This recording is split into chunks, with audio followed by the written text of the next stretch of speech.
All right, so I'm going to call this, it's still factoring, but this is a specific type of factoring, and this set of factoring is called AC method. Okay, so the previous one that we learned is AM method, and AM is only if this first number right here, the number in front of the x squared or b squared or whatever it is, if that number is 1.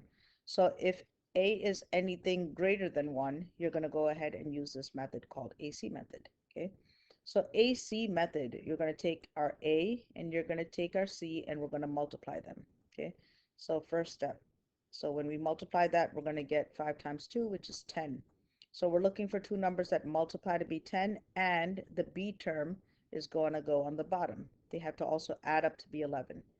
Pretty easy, right? 1 and 10.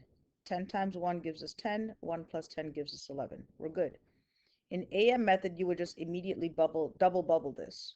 In AC method, we're not. We're going to bring down our A, so 2v squared, bring down our C, which is just 5, and we're going to take our middle term, which is 11v, and we're going to split it into 1v and 10v. So I'm going to go ahead and just put the 10v here because I think it matches better with the 2, and put the 1v here. You could have switched it, doesn't matter. When you get to this step right here, you're going to go ahead and split this in half. Put it right 2 and 2, and we're going to factor the left, factor the right. So what goes into both 2 and 10? 2. Between b squared and v. Okay, this is just greatest common factoring. So what is left here? V, because 2v times v is 2v squared. 2v times what gives us 10v? That's going to be 5, right? 2 times 5 is 10. The v comes along for the ride. All right. Here, in this parentheses, it's always going to be whatever's in this parentheses right here. So something times v gives me 1v, 1, right? 1 times 5 gives me 5. That works. The next thing I'm going to do is, and notice that I'm switching colors here, okay? Next thing I'm going to do here is, you see how there's a v plus 5 and a v plus 5? We're going to take it and we're going to factor that out. We're going to rewrite it just once, okay? So if the v plus 5 is gone is here, I'm just left with a 2v. If the v plus 5 is gone here, I'm just left with a 1. So plus 1. There's my factored form, okay? I'm going to do a couple others. Similar thing here, right? First step, 2 times 2 is 4. So I'm going to put 4 numbers that multiply to give me 4, numbers that add to give me 5.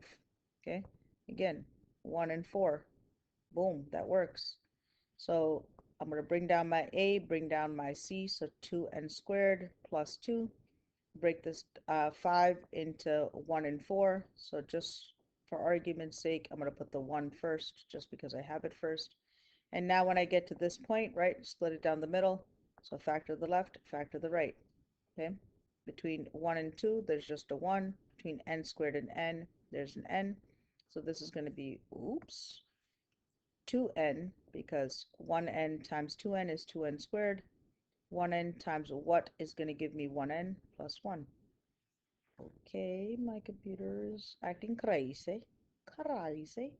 I'm going to do the same thing here, right? So here I know it's going to be 2n plus 1.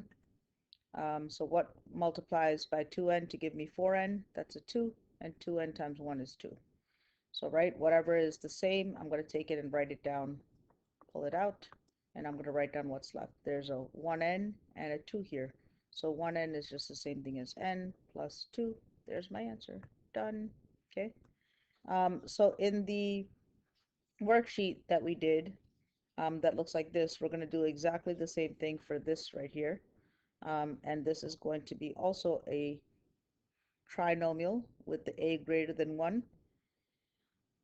So 8 times 3 is 24. I need a little bit more space here. So let me just go ahead and not be sloppy. 3x squared minus 14x plus 8.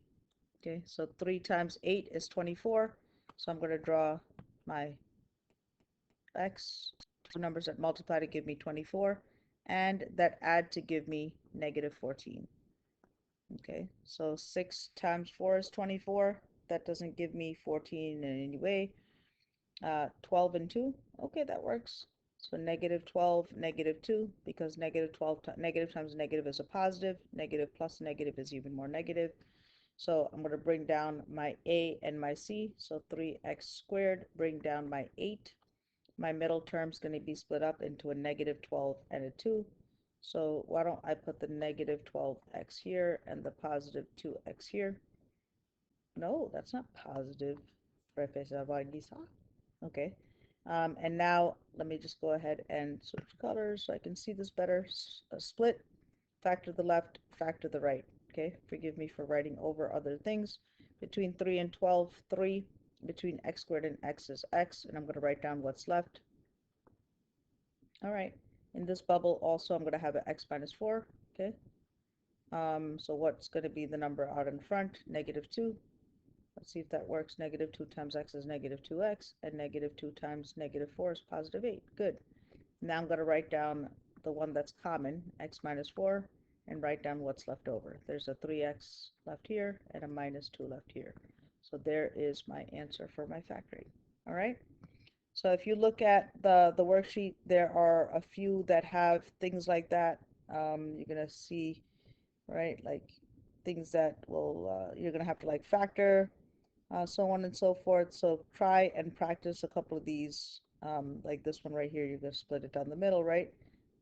Factor by grouping. So give these a shot and let me know if you need help.